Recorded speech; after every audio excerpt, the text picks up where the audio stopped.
नमस्कार। Vikram excellence academy पे आप सभी विद्यार्थियों का पुनः स्वागत। जैसा कि इससे पहले हमने ज्योग्राफी के चैप्टर फर्स्ट है जो संसाधन और विकास वो कंप्लीट कर लिया है। अब उसके पीवाईक्यू चेक करते हैं कि बोर्ड एग्ज़ाम में 2022 से लेके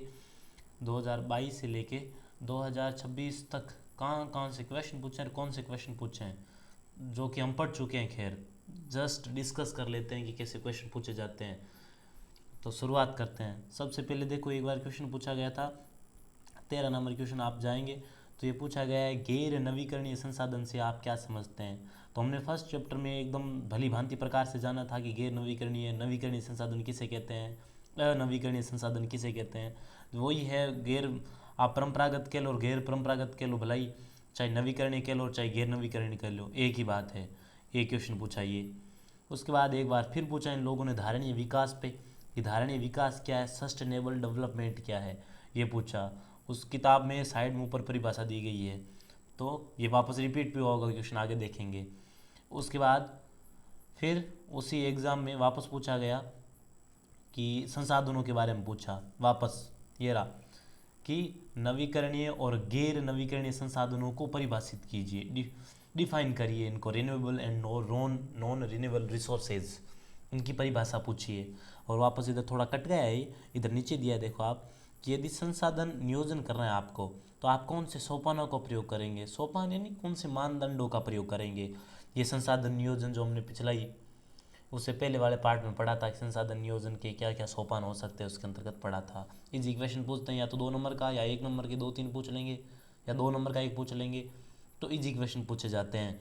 वापस रिपीट हो गया, इतना ध्यान रखना है। आगे बढ़ेंगे तो पूछा है मृदा निर्माण की प्रक्रिया। उसके अंतर बताया गया है कि मृदाओं का निर्माण कैसे होता है, कितनी पूरी प्रक्रिया होती है। डायग्राम दिया गया है आपको पूरा, जनक सेलें होती है, पेरेंट मटेरियल्स, रॉक्स, है ना, इसके जो मिनरल्स होते हैं मृदा बनने में कितना समय लगता है, जलवायु क्या है, ह्यूमस कैसे प्रभावित करता है मृदा बनने में, तो पूरी प्रोसेस दी है।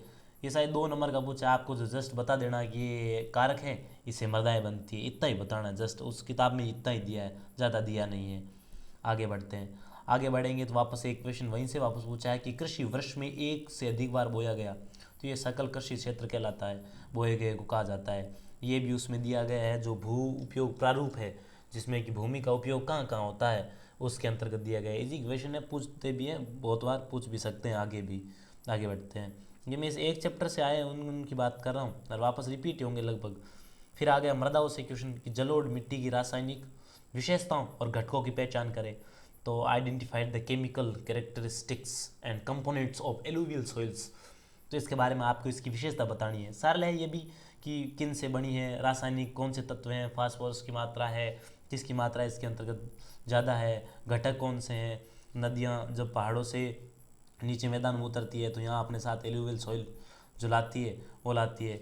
अगर हम भारत की बात करें तो भारत में कहाँ कहाँ ऐसा हो सकता है कि सबसे पहले मैदान, जो नदियाँ मैदानों में प्रवेश करती है तो गंगा, ब्रह्मपुत्र, और इधर जब आएंगे तो सतलज, पंजाब वाला, पंचनद वाला क्षेत्र है यहाँ। फिर थोड़ा नीचे आएंगे तो इंडिया के इधर महानदी हो गई, गोदावरी हो गई, कृष्णा हो गई, कावेरी हो गई।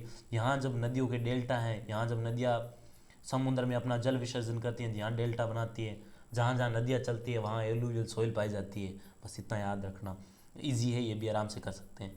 फिर पूछा है रेगर मृदा, ये भी बहुत बार पूछा जाता है। Regur is the name of किस सॉइल का नाम है, तो ब्लैक सॉइल है, ये भी पूछा जाता है। आगे सतत विकास, अभी थोड़ी देर पहले पूछा था धारणीय विकास, सेम ये बस नाम चेंज कर दिया, इंग्लिश में सेम ही टर्म है, sustainable development. What is the sustainable development, ऊपर बॉक्स में दिया होता है हमेशा ही, इजी क्वेश्चन है। निम्न में से कौन सा गैर नवीकरणीय संसाधन नहीं है। तीसरी बार शायद रिपीट हो रहा है वापस कि नवीकरणीय संसाधन गैर नवीकरणीय। अब इधर पी वाई क्यू, इधर अबेद में पूछ लिया, इससे पहले था तो अबेद में नहीं था, सीधे पूछा गया था।